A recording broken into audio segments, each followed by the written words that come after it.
welcome back. Let's write our first C program.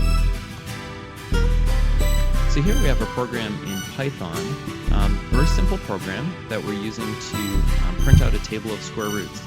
We see that inside our function that we've defined, slow motion for me, stick like a post-it on me. Do the spin like a skew, slow roast it for me. This ain't a talk show, but you review. Baby girl, stay fly like a beauty do. While your boy get back to his duties, boo. Another day, another dollar, I'ma holler at you. But before I bounce, one last request. Move like a snake for me, baby, no contest. I think about you and what I love about you is everything that you do for your man, boo. It's like every dude wanna be your man too, and they girlfriends all like, damn you was a diamond in the rough till I dug you out. A little shy back then till I brought you out. And right now, I gotta admit, it takes a special woman to make a ratty boy go legit. So I'm gonna I used to think that being a player was all about it, telling women what they want just to keep them flattered. One night stands up in the stands, it became a habit. She got a man, she married, and yo, it didn't matter. I had nights that you could compare to paradise. I had a cold heart that could compare to paradise. Creeping at nights with my lights down low, the way I crept, yo, you would say I was a damn pro. Slow motion for me, stick like a post-it on me. Do the spin like a skew, slow roast it for me. This ain't a talk show, but you review. Baby girl, stay fly like a beauty do. While your boy get back to his duties, boo. Another day, another dollar, I'ma holler at you. But before I bounce, one last request. Move like a snake for me, baby, no contest. What I got now is like I scored a touchdown. I'm feeling shorty cause I only feel a touch now. I quit the range and playing the games, and even tossed out my little black book full of names because I got a lady that be trippin' I roll out. Homie, if you know what I mean, feel me, no doubt. So word is on and yeah, I'm on it still tight. I ain't gotta spend $1 just to make her feel right. Yeah, and shorty moving like she got some strong island in her. If not, she must have seen the Lord of Long Island in her. Cause every move is flawless, a little bit like the import statements that we princess like Lucy Lawless. She do the angel dance and then the zip it up. And I said, damn shorty, she said flip it up. She did the higher level and said you'll never forget on my level. Every now and then the hustler gotta take a break. Take time to enjoy the cake and escape from the madness. Later on we'll see that there are other places we can import header files from. So I'm in this example, the angle brackets say that we're using the standard header files. If you're interested in finding out some more about standard header files, you can do a Google search. Slow motion for me, stick like a post-it on me. Do the spin like a skew, slow roast it for me. This ain't a talk show, but you review. Baby girl, stay fly like a beauty do. While your boy get back to his duties, boo. Another day, another dollar, I'ma holler at you. But before I bounce, one last request. Move like a snake for me, baby, no contest. For me here. I'm going to clear out the body of that. And we'll just sort of walk through step by step what we need here. So a function declaration in C starts out with a return type.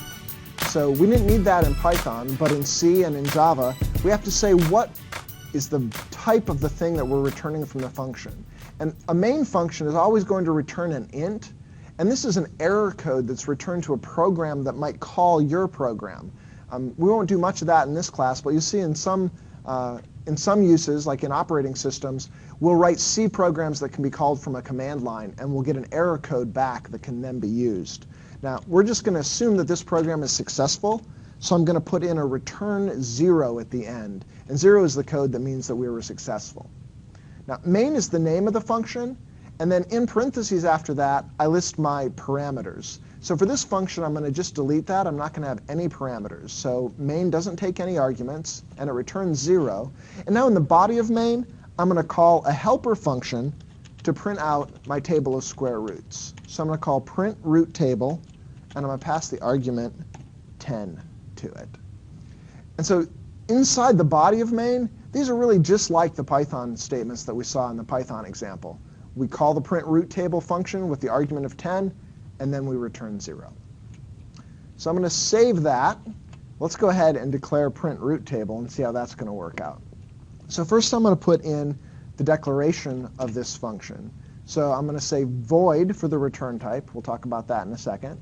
And then put in its name. And then I'm going to list the formal parameters. And the parameter I want here is going to be called n. And then I'm going to use curly braces to define where the body of this function is. So we've got a few differences from Python here already. I have the name. Well, that's a similarity. But in C, I have to declare the return type. But print root table isn't actually going to return anything. And so there's a special keyword in C, void, which says I'm not actually going to return a value. And then I've got my declaration of the parameter over here. Well, it's called n. And so that n part at the end, that's like we would have in Python. But in C, I have to declare the type of that parameter also.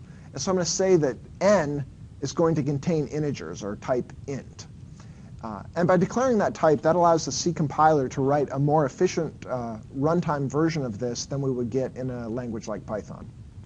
So now if we look at our call down in line 18 and compare it to the function declaration up in line 13, in line 18, we're passing 10 as the actual argument.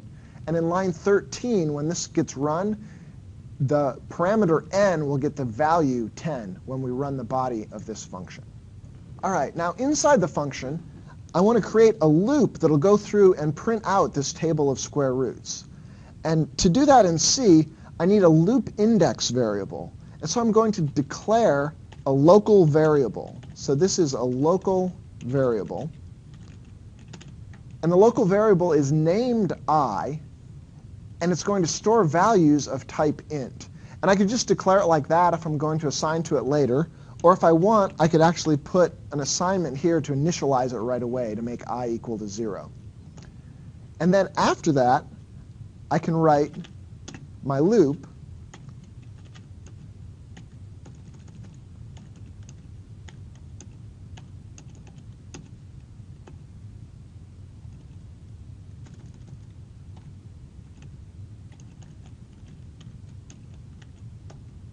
And my curly braces around it. And I'm going to actually start at 1. And so a loop in C has 3 key parts. This is quite a bit different than a loop in Python. The first part initializes the loop. And it does that by setting I to the value 1.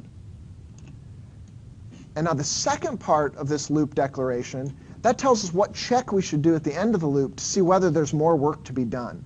And so this check says, if I is less than or equal to n, do the loop one more time. And then after it does the loop, it checks it again. Is I less than or equal to 1? If so, it does it another time. And then the third part here, this I++, that's called an increment statement. And it's executed at the end of every time through the loop. And so the I++ there says, take whatever value I has now and make I have the next value. So if I was 1, I get to the end of the loop, the I++ runs, and I would change from 1 to 2, and so on, until eventually I becomes greater than n, and then the loop will stop. So what's left to do? Well, I need to write actually the code inside the loop to do the printing.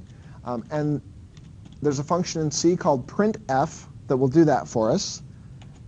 And we'll go into some detail on how this works later. But for now, I'm just going to use this format string that says give me a 2-digit decimal number, and then give me 7 characters worth of a floating point number. And I want 3 characters after the decimal point. And then I put a \n that says, hey, after you've printed out those 2 numbers, then I want a new line. Write the next stuff in the line after that. And then in printf, after I give that format string, I can give the variables that I want to go into the spots that I defined. And so I can put an I here to say I want to print out the value of I. And then I can call the square root function, and that's going to be in that math header that we imported above to get the square root of I. And then I finish up my parentheses, and I end the line with a semicolon. So that's another difference from Python. In Python, the statement ends with the end of a line. In C, the statement doesn't end until I get to the semicolon. So I could format this differently. I could put the I and the square root on separate lines, and the end of the print doesn't come until I get to the semicolon. In general, we won't do that, but sometimes it's useful if you have a really long line of code. All right, so that should take care of running my loop from 1 up to and including n, and then printing out the value of I, and the value of the square root of I at each of those. So if I've done that right, I should be able to save it, and then come over to the Project Explorer, right-click on square root, and choose Run As Local C++ Application. And it compiled, and if I go down to the console, I can grab this edge above the console and drag that up so I can see more of the code. And I see that I have the square roots of all the numbers from 1 up to 10. Okay, we hope you enjoyed writing your first program in C. Until next time, I'm Matt. And I'm Kurt. All right, see you next time.